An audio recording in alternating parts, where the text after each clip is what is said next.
Assalamualaikum warahmatullahi wabarakatuh. Baik, kali ini kita akan membahas mengenai pendekatan sosial budaya pada masa kehamilan dan pada masa persalinan ya. Kehamilan itu merupakan suatu hal yang membahagiakan ya pastinya bagi setiap pasangan suami istri. Namun ada kalanya itu juga menimbulkan rasa kekhawatiran ya pada ibu hamil pada trimester 1 dan juga pada trimester ketiga, sehingga bidan itu perlu untuk menerapkan manajemen asuhan kebidanan agar dapat memperhatikan kebutuhan-kebutuhan dasar pada ibu hamil ya dalam aspek psikososial, budaya, dan juga spiritualnya. Nah, materi kali ini kita membahasnya yaitu tentang pendekatan sosial budaya pada masa kehamilan dan persalinan. Pada masa kehamilan itu ibu hamil pastinya memerlukan perawatan kehamilan ya yang tujuannya itu untuk mencegah terjadinya komplikasi-komplikasi dan juga kematian ya ketika ibu itu bersalin, serta juga menjaga pertumbuhan dan kesehatan janinnya. Nah, keadaan tersebut itu membuat suatu kekhawatiran ya pada ibu hamil pada saat kehamilan tua atau pada trimester 3 ya, karena tidak sedikit kasus mengenai adanya trauma selama persalinan dalam masyarakat. Nah, mereka itu beranggapan bahwa masa kehamilan dan juga pada masa persalinan itu merupakan masa-masa yang kritis karena dapat membahayakan janin dan juga dapat membahayakan ibunya. Nah, tingkat kekritisan ini itu juga dapat dipandang berbeda oleh setiap orang ya. Jadi setiap orang berpandangan bahwa pada masa kekritisan kehamilan dan juga persalinan ini dipandang berbeda oleh setiap orang, dan juga pastinya respon oleh masyarakat itu juga akan berbeda sehingga mereka menerapkan berbagai strategi atau sikap seperti misalkan upacara kehamilan, kemudian ada anjuran-anjuran atau juga ada larangan-larangan ya yang secara tradisional, secara turun-temurun pasti ada di masyarakat tertentu. Nah, strategi tersebut itu dilakukan agar dapat dicapai suatu kondisi kehamilan dan juga persalinan yang ideal tanpa adanya gangguan. Nah, ini ada berbagai pandangan ya dari berbagai budaya dalam kepentingannya dalam reproduksi. Nah, diantaranya yang pertama itu adalah keinginan ideal perorangan untuk memiliki anak dengan jenis kelamin tertentu. Jadi ada suatu daerah yang mengharuskan anak yang dilahirkannya adalah jenis kelamin laki-laki. Kemudian yang kedua, mengatur waktu kelahiran. Nah, ada beberapa orang ya yang menginginkan agar waktu kelahirannya itu diatur sesuai dengan keinginannya. Nah, bisa diatur dengan cara melakukan SC, dengan operasi pada tanggal yang telah ditentukan, yang diinginkan oleh orang tuanya. Kemudian yang ketiga, sikap menerima tidaknya kehamilan. Jadi ada beberapa hal ya yang menjadi penyebab seseorang itu tidak menerima kehamilannya. Misalkan seperti hamil di luar nikah atau kondisi keluarga yang tidak harmonis atau kondisi keuangan yang tidak memungkinkan. Nah, itu menyebabkan seseorang itu tidak menerima kehamilannya. Kemudian yang keempat, kondisi hubungan suami istri ya. Nah, ini tadi kondisi hubungan suami istri yang misalkan yang tidak harmonis.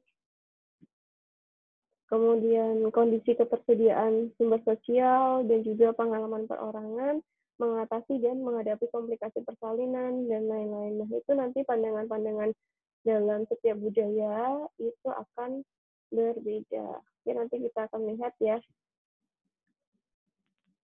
Nah, ini aspek sosial budaya pada masa kehamilan. Yang pertama, tingkat pendidikan, yaitu dengan kurangnya pengetahuan dan informasi mengenai kehamilan, mengenai persalinan. Nah, itu akan menjadi salah satu aspeknya.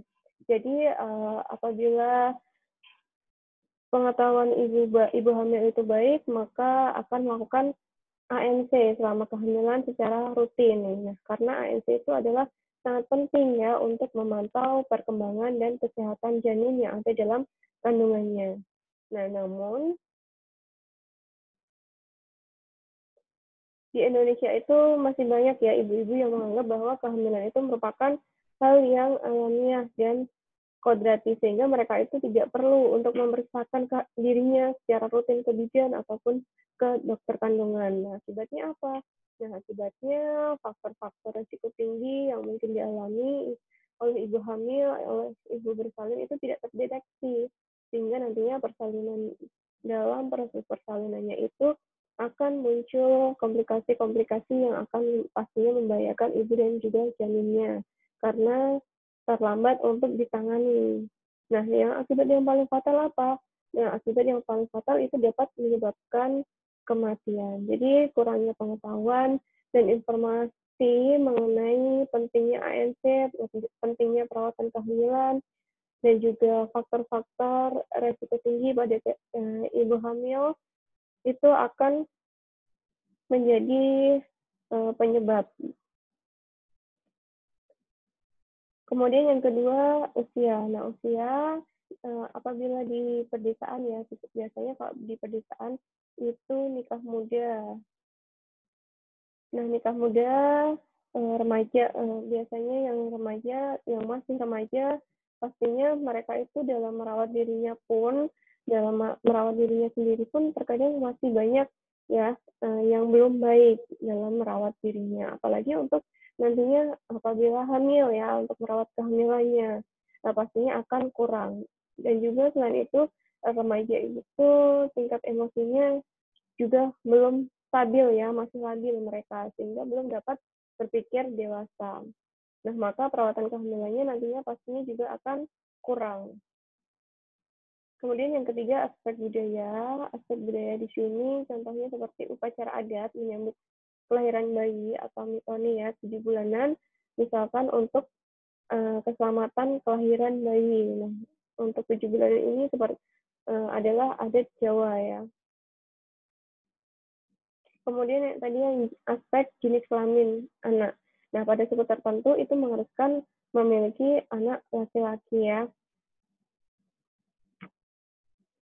Apabila pada suku tersebut itu melahirkan bayi perempuan, maka berarti ibu tersebut harus hamil lagi hingga memiliki keturunan laki-laki ya untuk meneruskan garis keturunannya. Nah, dengan waktu kehamilan yang berturut-turut, yang beruntun dalam jangka waktu yang relatif pendek, nah itu dapat menyebabkan ibu beresiko terjadinya komplikasi saat persalinan nantinya. Kemudian yang terakhir adalah aspek gizi. Aspek gizi di sini ada pada budaya tertentu ada anjuran dan juga pantangan makanan ya. Nah, di masyarakat itu adanya kepercayaan-kepercayaan dan juga pantangan-pantangan terhadap beberapa makanan ya. Sementara kegiatan mereka sehari-hari itu tidak berkurang, ditambah lagi dengan pantangan-pantangan terhadap beberapa makanan yang sebenarnya itu pantangan tersebut sangat dibutuhkan oleh wanita hamil. Dan tentunya nantinya hal tersebut akan berdampak negatif pada kesehatan ibu dan juga pada kesehatan janin. Jadi tidak heran ya kalau ibu hamil yang mengalami anemia atau ibu hamil yang kurang gizi di daerah pedesaan ya, karena mereka itu kurang edukasi atau kurang pengetahuannya.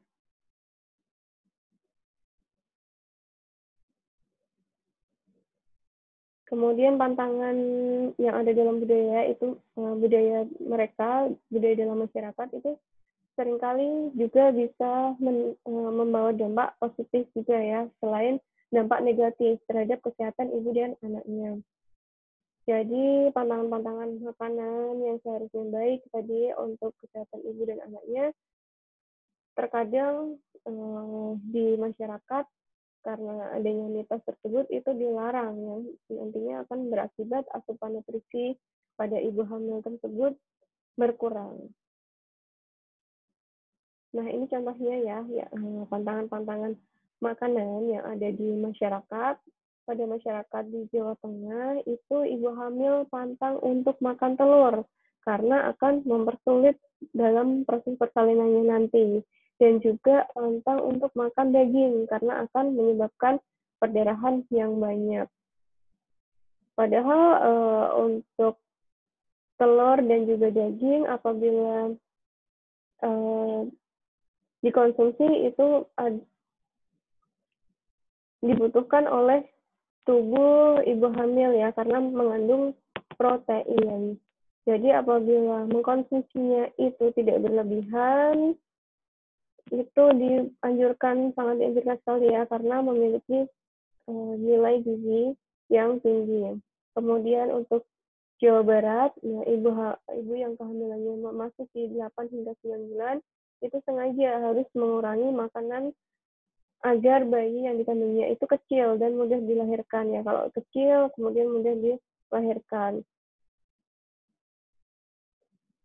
Nah, kalau misalkan TBJ-nya masih dalam batas normal, tidak perlu untuk mengurangi makanan ya. Kemudian kalau yang harus dikurangi makanannya apabila memang TBJ-nya ibu tersebut itu sudah melebihi batas normal, maka harus dikurangi konsumsi makanannya. Kemudian yang untuk Betawi, adat Betawi itu di masyarakat Betawi pantang makanan ikan asin, ikan laut, udang, dan kepiting karena dapat menyebabkan asin jadi asin. Nah ini juga ya karena ini adalah pantangan yang akan merugikan ya karena ikan asin, ikan laut, udang, kepiting itu merupakan sumber dari protein. Apabila kita konsumsinya dalam batas normal, secara wajar itu dianjurkan dan tidak akan menyebabkan nasi itu menjadi asin. Kemudian di daerah Subang, nah daerah Subang itu ibu hamil pantang makanan dengan menggunakan piring besar karena khawatir bayinya itu akan menjadi besar sehingga nanti dalam proses persalinannya akan menjadi sulit. Nah dan memang selain ibunya itu kurang gizi, berat badan bayi yang dilahirkan itu juga akan rendah ya. Nah tentunya hal ini itu sangat akan mempengaruhi daya tahan dan kesehatan janin.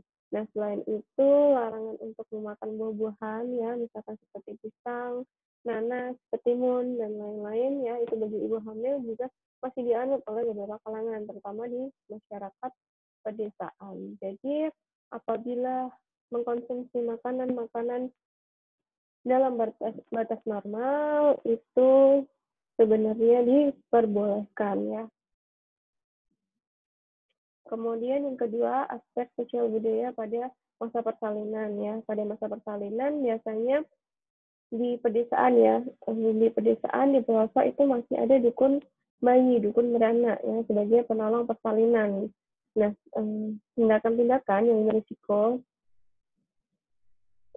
yang dilakukan oleh dukun bayi itu yang pertama adalah ngolesi ya, di situ ada ngolesi, yaitu adalah membasahi vagina dengan menggunakan minyak kelapa untuk memperlancar persalinan. Kemudian kodok, memasukkan tangan ke dalam vagina dan uterus untuk mengeluarkan plasenta. Dan nyanda setelah itu dilakukan setelah persalinan. Nah, ibunya itu duduk dengan posisi bersandar dan kaki diluruskan ke depan selama berjam-jam yang dapat menyebabkan perdarahan dan pembengkakan. Nah, itu adalah sebenarnya dukun beranak atau dukun bayi tidak boleh ya untuk melakukan hal-hal tersebut. Nah, sehingga kita sebagai bidan kita harus memberikan pembinaan, harus bermitra dengan dukun bayi agar mereka dapat mengetahui apa yang boleh dilakukan dan apa yang tidak boleh dilakukan, sehingga dapat menurunkan angka kematian ibu maupun angka kematian bayi.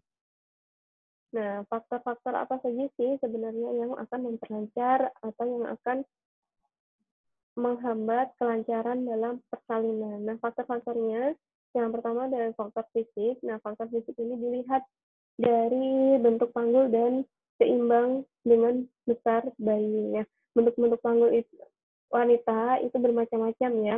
Ada yang ginekoid, ada yang antropoid, ada yang android, dan juga platykeloid. Nah, paling banyak umumnya wanita itu mempunyai bentuk panggul ginekoid. Nah, ini adalah bentuk yang paling ideal untuk melakukan persalinan yang normal. Sedangkan untuk bentuk-bentuk lainnya itu harus dilihat lagi indikasi-indikasi indikasi lain yang akan menyertainya agar dapat dipertimbangkan apakah ibu hamil tersebut itu bisa bersalin atau melahirkan dengan persalinan secara normal. Kemudian faktor mental. Faktor mental ini berhubungan dengan psikologis ibu ya, yaitu tentang kesiapan ibu dalam proses persalinan ya pastinya, kemudian dukungan dari keluarga, dukungan dari suami. Nah, itu juga akan mempengaruhi psikologis ibu yang nantinya pasti akan berdampak pada kelancaran persalinan. Apabila ada support dari keluarga, terutama suami, maka akan membuat ibu itu menjadi lebih siap dalam menghadapi proses persalinannya. Nah, apalagi saat proses persalinannya nanti suami akan ada di samping ibu, mendampingi ibu saat bersalin, maka akan membantu mempercepat atau memperlancar proses persalinannya. Kemudian faktor lain. Nah, faktor lain ini yang harus diperhatikan adalah riwayat kesehatan ibu. Nah, riwayat penyakit yang diderita ibu misalkan seperti asma, hipertensi, jantung, diabetes mellitus, dan lain sebagainya. Nah, nantinya akan mempengaruhi bagaimana persalinan yang harus pilih ya, apakah harus berjalan ditolong secara normal dengan persalinan normal secara persvagina ataukah secara SC ya. Kalau ada komplikasi-komplikasi ataupun riwayat-riwayat kesehatan ibu, nanti itu juga akan mempengaruhi proses kelancaran persalinan. Maka nanti harus dipertimbangkan ya, harus ini pastinya nanti akan ditanyakan saat anamnesa pada saat ANC. Nah, anjuran-anjurannya atau pantangan pada masa persalinan itu ada yang pertama mengurut perut ya setelah persalinan untuk mengembalikan posisi rahim ke posisi semula. Nah, kalau itu ini tidak diperbolehkan ya karena nanti akan ditakutkan akan terjadinya perdarahan ataupun terjadi hal-hal lain yang tidak diinginkan. Jadi untuk perut itu tidak perlu dilakukan pengurutan ataupun pemijatan ya. Kemudian yang kedua memasukkan ramuan-ramuan seperti daun-daunan ya ke dalam vagina. Itu juga tidak boleh ya karena nanti akan menyebabkan infeksi. Jadi setelah persalinan atau pada masa postpartum itu tidak boleh ya memberikan apapun ke dalam vagina.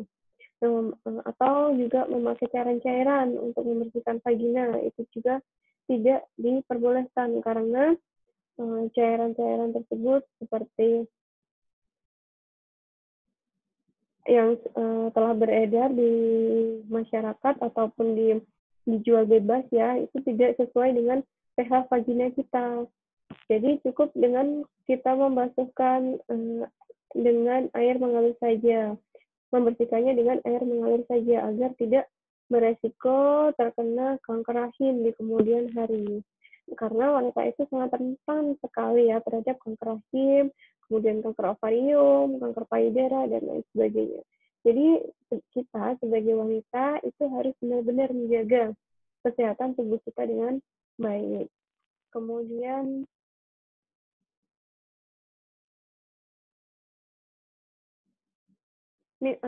minum jamu ya. Nah, minum jamu tujuannya untuk memperkuat tubuh itu boleh ya dilakukan. Kemudian yang lainnya minum rendaman rumput Fatimah yang akan merangsang kontraksi atau dapat menyebabkan mulas pada ibu hamil saat akan bersalin. Nah, ini adalah suatu pantangan ya, yang akan membahayakan, yang sangat berbahaya untuk ibu bersalin karena belum ada penelitian ya mengenai dosis dosis dalam rumput Fatimah ini. Jadi kita belum tahu apakah rumput Fatimah itu aman atau tidak bagi ibu ya, sehingga sangat tidak diperbolehkan untuk menggunakan rumput Fatimah untuk merangsang kontraksi ini karena dapat mengakibatkan perdarahan atau apabila belum ada pembukaan ya, terus kemudian mengkonsumsi rumput Fatimah ini nanti janinnya malah bisa naik ke atas atau dan membuat ibu menjadi sesak nafas sehingga harus dilakukan operasi yang harusnya bisa dilakukan persalinan secara pervagina secara normal sehingga harus dioperasi karena dia menggunakan rumput Fatimah ini. Kemudian minum minyak kelapa. Minum minyak kelapa memudahkan persalinan. Nah, minyak itu sebenarnya tidak ada gunanya sama sekali dalam melancarkan keluarnya janin. Mungkin secara psikologis ibu hamil itu meyakini bahwa minum 2 sendok minyak kelapa itu dapat memperlancar persalinannya. Namun sebetulnya belum ada ya literatur yang mendasari mitos tersebut. Kemudian makan durian, tape, dan nanas itu bisa membahayakan persalinan. Sebenarnya wanita hamil itu memang tidak memiliki pantangan ya, tidak ada larangan dalam mengkonsumsi makanan-makanan. Asalkan ibu hamil tersebut mengkonsumsinya dalam batas wajar. Artinya tidak berlebihan dalam mengkonsumsi makanan-makanan tersebut. Karena apabila ini berlebihan, itu dapat menimbulkan kontraksi pada rahim. Kemudian untuk nanas itu sendiri ya, itu bisa memperbanyak lendir pada vagina, sehingga